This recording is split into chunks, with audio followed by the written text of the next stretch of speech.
You know, I don't think I've ever seen that intro session before, but anyway, hello everyone, I'm Supervin47 and welcome to RTS Saturdays, a series where I get to talk about whatever I want and you guys get to enjoy some Age of Empires gameplay, or whatever real-time strategy I will be happening to play at the time. So yeah, I don't think I've ever shown that intro cutscene before, and I thought it'd be fitting to do so. Anyway, another cutscene.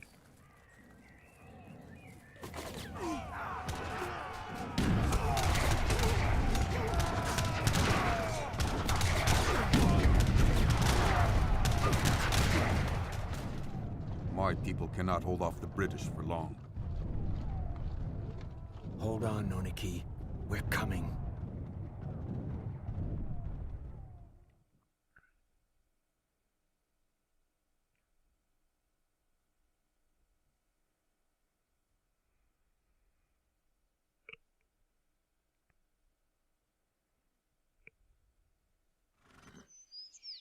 The only way to your sister's village is through the British. We need to train an army and attack the British from our side. Okay, so before we get into it, first thing I want to say is there are going to be some cuts in this video because who cares about the beginning of a match in any RTS game? To be honest, it's pretty slow unless you're planning early rushes or something like that, which I'm not sure you can do in a campaign mode. So I'm going to be cutting through a lot of these sections just because it's just me waiting for filthy peasants to go do their job. So yeah, how have you guys been? It's been a long time since I've done one of these. Couple weeks, I think. Man, I forgot how rusty I was at this game. Like how just, oh my god, I actually, like, instead of hitting hotkeys, I was just clicking throughout this entire video, and it was like, holy crap, I don't remember any of these hotkeys at all. I don't even remember what to do. So forgive me if my build order is completely out of whack compared to previous videos. But yeah, so a couple revelations hit me this week, but we'll get to those later. Well, what did I want to talk about first? Oh yeah, I finally watched the Oral Knots video on the whole Bane, what was it called? It was Bane something. Bane from The Dark Knight Rises. I think it's his outtakes or something. Funniest thing I've seen all month. Holy crap. I love how people just take advantage of the whole, like, using a plastic cup to mimic the voice, because it is hilarious. Like, seriously, fiber is good for you. That really cracked me up. I loved it so much. If you guys haven't seen it, seriously, I highly recommend you check it out. Especially if you've seen The Dark Knight Rises. It's just hilarious how they have their own versions of the different characters. Like, Bane is some health nut because obviously in that movie he's ripped, and Batman is some kind of like dubstep rock lover guy. I don't know. It's seriously Oral Knots, Bane. Was it Bane bloopers or something like that, or retakes or something like that? Look it up on YouTube. It is hilarious. Love it. Anyway, oh, also I wanted to talk about recent changes to my channel. In the time between prior RTS Saturdays and this one, you've seen a couple series pick up. The Maybe Play Mondays, the Gaming to Reality Thursdays, and Challenge Wednesdays, which I really hope you guys enjoy. I don't know, I want to add some more variety to YouTube gaming channels instead of just Let's Plays, because to be honest, Let's Plays they're kind of low quality. Doesn't matter how well you do them. It's just a guy playing a video game, talking into a mic.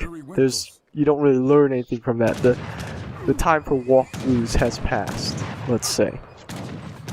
Anyway, so yeah, Maybe Play Mondays. For those of you guys who have checked out that series, it's basically me picking out older games or more indie games for you guys to check out, maybe take a look at, because the games are really fun.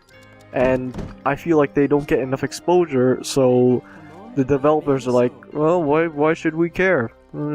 People don't really like the series. Well, I'm hoping to get them more exposure, let's just say, so that the developers will continue making great content like that. Like, I think I released a pair of videos on Guns of Icarus, fantastic game. There should be a lot more players on that, honestly, because in order for the developers to get excited about it and make more content, they have to see that people are willing to play their game. It's the same thing with a YouTube channel. If no one's watching, why bother making the content?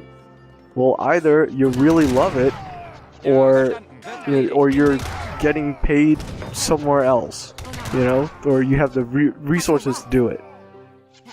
So if there's a lot of exposure on these games, I feel that it'd be great if they could improve it, make it better, just skyrocket it from there. Let it blossom out. What else? Oh yeah, Challenge Wednesdays, basically a series where I take a look at video games and how they're standardly played, and I try to come up with new, interesting ways to take a look at video games. I think first episode of that series was the Surgeon Challenge.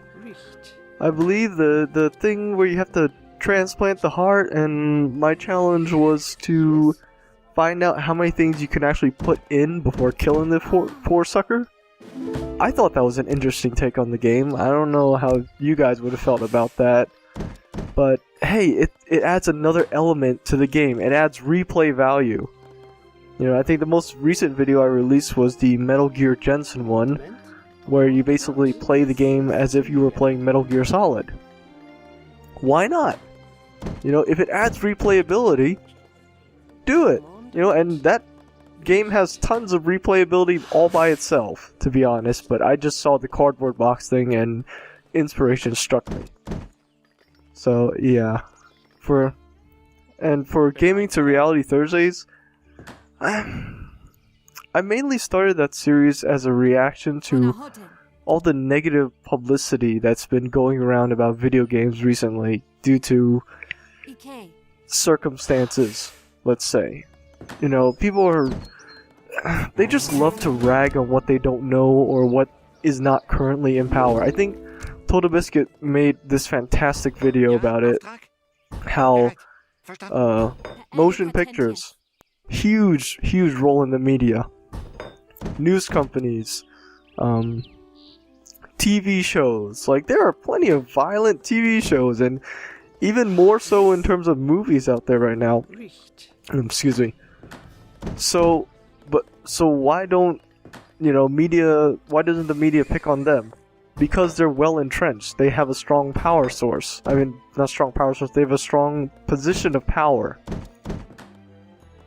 As compared to gaming, which is still relatively new and relatively small. It's a blossoming industry, sure, but it's not exactly mainstream. It's trying to be mainstream with the releases of the Wii U, basically the family-friendly consoles, we'll say, quotations. It's trying to be mainstream, it's trying to gain a power base right now, but it's still new and people are still unsure about it. I mean, compared to the movie industry, which has been around since, I want to say,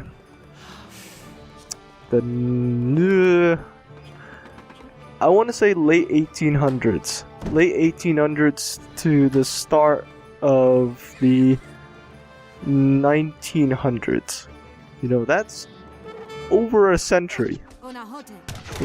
And compare that to like the television industry, which has been I don't know, television, small screen entertainment's probably been around since I want to say the when did home televisions come out? I want to say after World War II, somewhere around the 1950s. Did small televisions, black and white TVs start become popular among like the suburbia and the standard family, I would say. Compare that to video games, which has only recently blossomed within the past I think it recently went sort of mainstream. It started going mainstream around 97, just before the release of StarCraft 2. No, not even. Even later than that. Video games didn't get a whole lot of publicity until, I want to say the early 2000s. Holy crap. Think about that for a second there. Before the early 2000s, games were either considered a luxury, i.e. like the 1970s, 1980s, when consoles cost hundreds of dollars on end, or like just prior to that, say 90 something, when it was really relegated to the quote-unquote computer nerds. I mean, gaming has come a long way in a very short time, but we're still relatively new. It's still not considered completely mainstream yet. It's fighting for its position on mainstream, but it's still not there. Like, compare this, say, let's just throw out a number, say, started coming into the mainstream, oh, I don't know, I'll say 1998. Sure, arbitrary number, look it up, I'm probably not sure. 1998, gaming started coming into the mainstream, compared to television, which has been around since the 50s, and movies, which has been around even longer. So, of course, media is not going to pick on those two, because they're well established. They have a lot of power. You know, the movie industry and the television industry have been around for decades. They have a lot of support, and they're considered the standard norm. Compare that now to gaming, which has only been in the main view of the public for the past decade or so. We're basically young punk kid on the block, you know, the new guy, the new unknown variable. So if something changes horrifically, blame it on us. You know, we're the new guy. We don't have any friends, right? Can totally just blame everything on the new kid. But yeah, that's why I started gaming to Reality Thursdays, because honestly, games have taught us so much.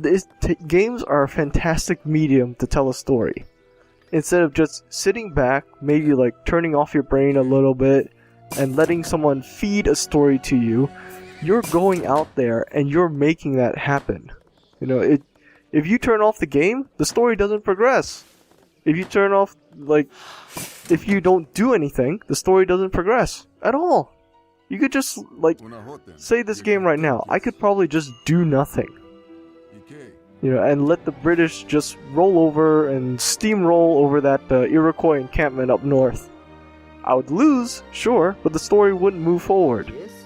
Whereas if you're watching a movie, it doesn't matter if you're snacking on popcorn, if you're chatting with your friend, as long as it's playing, the story will progress forward. You know, there's no interaction there.